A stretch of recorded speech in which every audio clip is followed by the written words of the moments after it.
जिस हिसाब से हम लोग चाय पीते हैं ना, उस हिसाब से अगर हमने ब्लड टेस्ट करवाया ना अपना, तो खून की जगह चाय ही निकलनी है। अस्सलाम वालेकुम everyone, welcome back to my channel and welcome back to another video. Hopefully आप लोग सब ठीक होंगे। अल्हम्दुलिल्लाह हम भी बिल्कुल ठीक है। संडे तो नहीं था, लेकिन वीकेंड मनाने का मूड हो रहा था क्योंकि कपड़े हुए हुए थे और साथ में लगाने थे वॉशिंग मशीन पर। डायरेक्ट मैंने कपड़े उठाए और धूप ही निकली हुई थी। 2 दिन अच्छे खासे बादल रहे हैं, उसके बाद धूप निकली है ना, तो मैंने फ़ौरन से मशीन लगा ली और साथ साथ फ़र्श की भी मंजाई धुलाई कर दी कि बाद में अगर बारिश आ भी जाए ना, तो कम से कम फ़र्श साफ़ हो। खैर हस्बैंड गए हुए थे बाहर, और नहीं, हस्बैंड गए हुए थे चेकअप के लिए, सॉरी। और मैं घर में अकेली थी तो मेरा मूड ही नहीं हुआ रोटी बना लूँ। दही रखी थी, आलू बॉयल किए मैंने, और साथ में इसके अंदर प्याज कटिंग की और सब्ज़ मिर्चों का रायता बनाया और मज़े से टेस्टी सा ना आलू चाट बना के खाई। इसके अंदर आप थोड़ा सा ना सब्ज़ मिर्च के अलावा ना वो चाट मसाला भी शामिल कर सकते हैं, लेकिन मैं भूल गई थी कि मेरे पास रखा भी गया, फिर बाद में मुझे खाने के बाद याद आई है। खैर उसके बाद जी मैंने बच्चों को पढ़ाया, बच्चे आ चुके थे और कपड़े धुल चुके थे और ये तकरीबन 4 बजे का टाइम था, तब मैंने ये सारे काम किए। और उसके बाद जब बच्चे चले गए तो शाम के टाइम पे फ़िश रखी हुई थी। जैसे कि मैंने फ़िश बनाई थी पहले, उसके बाद बाकी बची हुई जो रखी थी उसको मैरिनेट करके रखना था।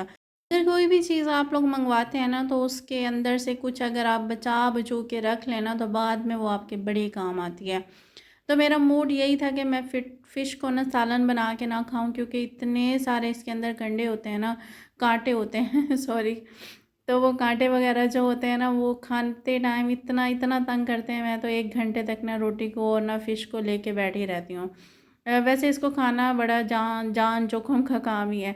उसके बाद जिसके अंदर मैंने 1 टेबलस्पून सब्ज़ मिर्चों का पेस्ट डाला, 1 टीस्पून हल्दी डाली, 1 टीस्पून नमक डाला, हाफ़ टी स्पून इसके अंदर कुटी हुई मिर्च डाली, हाफ़ टी स्पून मैंने गरम मसाला डाला और 1 टीस्पून इसके अंदर मैंने नमक डाला और 1 टेबलस्पून के बराबर तकरीबन मैंने इसके अंदर सोया सॉस शामिल किया और इसको मिक्स किया। मिक्स मिक्स मिक्स मिक्स इसको करते जाएँ जितना आपसे हो सकता है।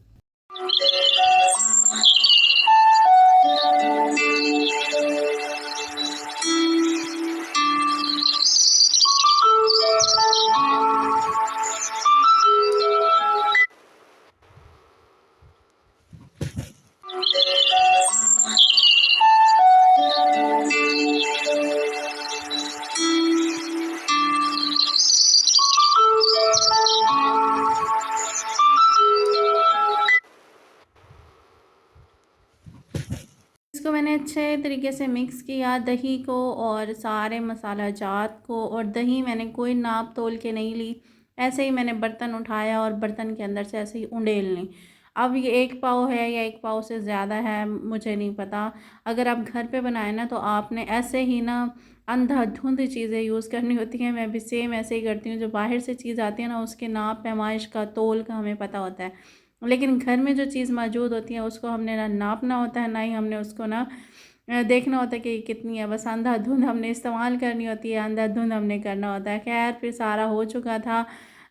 मैरिनेशन का काम मैं कर रही थी, सारे मसाला वगैरह मिक्स हो चुका था और फ़िश अभी तक मैंने निकाल के रखी हुई थी। ये तकरीबन ना 1.5-2 घंटे से निकाल के रखी हुई थी, लेकिन अभी तक इसके अंदर से ना बर्फ़ पिघली नहीं थी। कुछ पीसेस अलहदा हो गए थे और कुछ पीसेस अभी भी इसके अंदर बचे हुए थे। खैर फिर मैंने उसको ना तोड़ ताड़ के अच्छे तरीके से फिर मैंने उसको खोल खाल के इसके अंदर डाला और उसके बाद इसको मिक्स करके तकरीबन मैंने और ओवरनाइट के लिए छोड़ देना है, या फिर इसको अगर मेरा मूड ना हुआ बनाने का, तो शायद मैं ओवरनाइट से इसको ज़्यादा टाइम भी दे दूँ और फिर ये बनेगी इतनी कोई टेस्टी इंतहा की। आप लोग ना जायका इसका चेक कीजिएगा। जो चीज़ ज़्यादा टाइम तक मैरिनेट होके रखी जाए ना, उसका टेस्ट ही बदल जाता है। इसके अलावा अगर हम चिकन को भी ऐसे मैरिनेट करके रख देना, चाहे 1 दिन लगे चाहे उसको 2 दिन लगे ना, और उसके बाद जब हम चिकन को बनाएंगे ना, तो उसका भी टेस्ट, उसका भी जो होता है ना एक जायका, वो बढ़ जाता है। सेम इसी का प्रोसीजर मैं ऐसे ही करूँगी। अब देखते हैं, इसको मैंने फ़ौरन 24 घंटे बाद बनाना है, 2 घंटे बाद बनाना है, इसका मुझे अभी आइडिया नहीं। सिर्फ फ़िलहाल मैं इसको ऐसे ही रख दूँगी।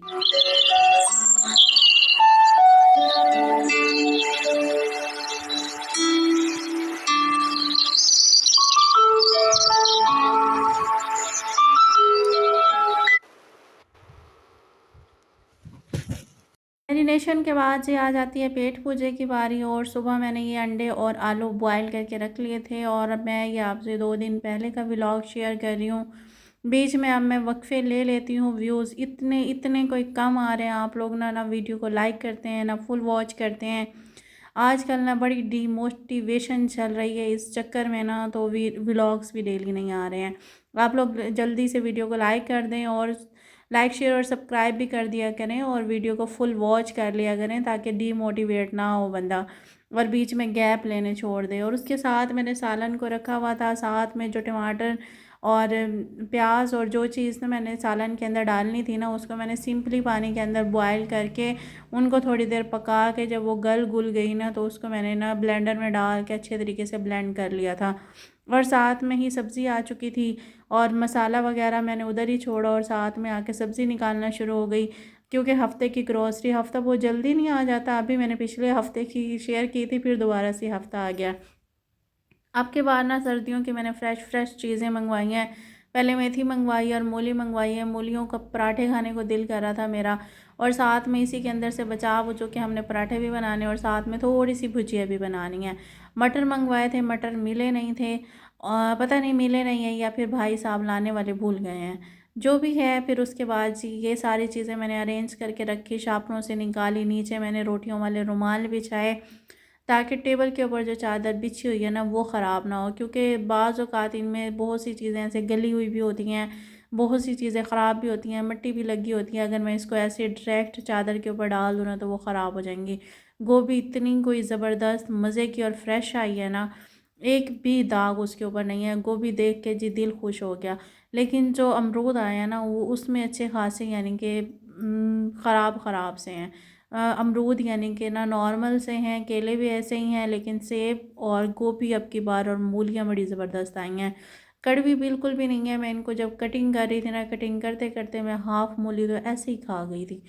इतने मज़े की मीठी मीठी सी मूलियाँ हैं और केले नॉर्मल से हैं, बाकी सारी चीज़ें हैं। और ये हफ़्ते की मेरी ग्रॉसरी है, गोभी, मेथी, मूली और इसके साथ मैंने केले मंगवा लिए हैं, सेब मंगवा लिए हैं, अमरूद मंगवा लिए हैं। सब्ज़ी मिर्चें मैंने मंगवाई नहीं है, टमाटर मंगवाए नहीं हैं, वो चीज़ें रखी हुई थी। और साथ में शलजम भी मंगवाए हैं, वो अभी बाद में निकालूंगी मैं, इसमें वीडियो में आप देखते रहिएगा।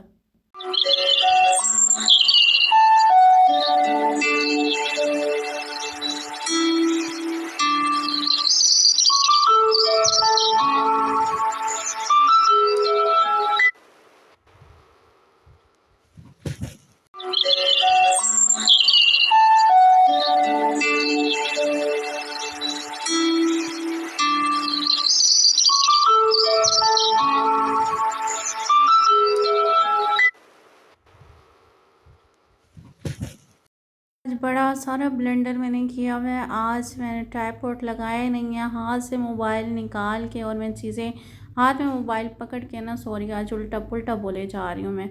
हाथ में मोबाइल पकड़ के और मैं वीडियो बनाए जा रही हूँ ना तो चीज़ों को जैसे ही पलट रही हूँ ना शापर से, कोई चीज़ कहाँ बिखर रही है, कोई चीज़ कहाँ बिखर रही है। आज वही वाला हाल हुआ है। ट्राइपॉड होता है ना तो दोनों हाथों से बंदा इजीली काम कर लेता है। आज मेरा मूड ही नहीं था लगाने का मोबाइल ट्राइपॉड के ऊपर, तो सोचा डायरेक्ट मैं ना मोबाइल हाथ में लेके बनाती हूँ। लेकिन सारी जो वीडियो है ना वो इधर से उधर फैल बिखरी हुई है। हाँ जी, साथ में मैंने खीरे भी मंगवाए थे और साथ में मैंने आलू भी मंगवाए थे और केले अच्छे खासे मीन्स यानी कि गुच्छे से टूटे हुए थे। जैसे ही मैंने निकाले हैं ना वो सारी चीज़ें ना इधर उधर पड़ी थी, फिर मैंने उनको रखा। और जो चीज़ें मैं डिश में रख रही हूँ ना इसको फ़ौरन अभी फ्रिज में जगह बना के मैं फ्रिज में शिफ्ट कर दूँगी। बाकी जो चीज़ें फ्रिज से अभी नहीं शिफ्ट कर सकती वो चीज़ें मैं बाद में कर दूँगी। आलूओं को भी मैंने धो के डालना था, इनको भी फ़िलहाल मैंने ऐसे ही रख दिया था क्योंकि साथ में फिर मैंने खाना बनाना था। खाना छोड़ के मैं इधर आके ये चीज़ें समेटना शुरू हो गई क्योंकि उन्हें बताना होता है, जो लेके आते हैं ना वो पूछते हैं सारी चीज़ें कंप्लीट हैं या नहीं है, तो उनको बताना था। और साथ में जो मैंने चीज़ें बॉयल की थी, मीन्स मैंने ऑयल नहीं शामिल किया था, जस्ट मैंने ना पानी के अंदर बॉयल करके फिर उनको ब्लेंड कर लिया था। सब्ज़ मिर्चों को, टमाटर को, आलू और सॉरी टमाटर, सब्ज़ मिर्चें और प्याज, इनको ना मैंने अच्छे तरीके से ना पका लिया था पानी के अंदर और साथ में लहसुन भी शामिल किया था। और जब वो पक गई तो फिर मैंने ब्लेंड करके मिक्स कर दिया था। अब मैं इनको इतना पकाऊंगी कि इनका पानी जो है ना वो ड्राई हो जाए और जब पानी ड्राई हो जाएगा ना तो उसके बाद ही मैं इसके अंदर बाकी की चीज़ें शामिल करके फिर मैं आपको दिखाती हूँ। इसको पकाते जाएँ जब तक ना इसके ना ऑयल सेपरेट ना हो जाए। पहले ये छींटे उड़ाएगा, फिर उसके बाद ये सारी दीवारें ख़राब करेगा और उसके बाद से ये ना पक जाएगा। जब ये पक जाए तो इसके अंदर आप आलू शामिल कर दें। आलूओं को शामिल करके आपने भुनाई करना है। हल्की सी ग्रेवी बनाने के लिए आपने इसके अंदर पानी शामिल करना है। अगर आपने खुश्क रखना है तो आप ऐसे भी रख सकते हैं मसाले को अच्छे तरीके से भुनाई करके। लेकिन मैंने हल्की सी ग्रेवी रखी थी तो मैंने इसके अंदर ना पानी शामिल कर दिया था। इस स्टेज पे आके जब हमारा ऑयल सेपरेट हो जाए और साथ में हमारा मसाला भुनाई हो जाए ना, तो इस स्टेज पे आपने आलू शामिल कर देने और उनको भुनाई करके पानी मिक्स कर देना है ग्रेवी के लिए। और आपने अंडे इस स्टेज पे शामिल नहीं करने, अंडे हमने लास्ट में शामिल करने हैं, वरना अंडों का ना कोई अता पता नहीं होगा, जल्दी उसके अंदर सारी घुल जाएगी। आलू पहले से बॉयल हुए हुए थे, मसाले के अंदर तो ऑयल सेपरेट हुआ हुआ था, लेकिन जब मैंने आलूओं को इसके अंदर पकाया डाल के ना, तो आलूओं का हल्की सी जो मीन्स घुल जाते हैं ना, ग्रेवी जो बन जाती है आलूओं की, सेम वैसे थी और ऑयल को ना इन्होंने ऑब्ज़र्व कर लिया था। जब कोई भी चीज़ ना मसाले के अंदर घुल जाते हैं ना, तो वो ऑयल को ऑब्ज़र्व कर लेती है, मीन्स ऑयल ना ख़त्म कर देती है। दाल की भी यही कंडीशन है, या फिर ऐसे ही कोई चीज़ भी आप पका के देख लेना, जब वो घुलती है ना तो वो ऑयल सारा ख़त्म हो जाता है उसके अंदर से। इसके अंदर भी सेम ऐसा ही था, क्योंकि आलू पहले से ही गले हुए थे। मैंने मज़ीद पानी डाल के इसकी ग्रेवी बनानी चाहिए, तो आलू थोड़े से उसके अंदर घुल गए और उन्होंने सारे ऑयल को ना ऑब्ज़र्व कर लिया। खैर सालन बना बहुत मज़े का था और मैंने बहुत टाइम के बाद बनाया है। मुझे क्रेविंग हो रही थी अंडों की ना कड़ी खाने की, अंडे वाला सालन खाने की, क्योंकि ना बहुत टाइम से ना मैंने बाज़ार वाले अंडे लिए नहीं थे। मुझे सिर्फ़ एक यही था कि मुझे देसी अंडे मिले और मैंने उनसे ही बनाने हैं। तो देसी अंडे मेरे हाथ चढ़े तो फिर मैंने ना जल्दी जल्दी सी ग्रेवी बनाई, सालन बनाया और इस्तेमाल किया। ये देखें सालन सालन की फ़ाइनल लुक। और लास्ट में मैं बिल्कुल इसके अंदर अंडे शामिल कर रही हूँ। कटिंग कर लिए थे मैंने अंडों को 2 हिस्सों में, और सब्ज़ धनिया भी मेरे पास अवेलेबल नहीं था, उसको भी मैंने स्प्रिंकल नहीं किया था। जस्ट मैंने अंडों को ऐसे ही रख के, और ऑयल ये सारा पी चुका था सालन, उसके ऊपर थोड़ा सा गरम मसाला स्प्रिंकल किया और थोड़ी सी कसूरी मेथी, ये चीज़ें थी। और थोड़ी देर रखने के बाद ना ऑयल आ गया था सेपरेट। आज का व्लॉग यहीं तक था मेरी तरफ से। अल्लाह हाफिज़।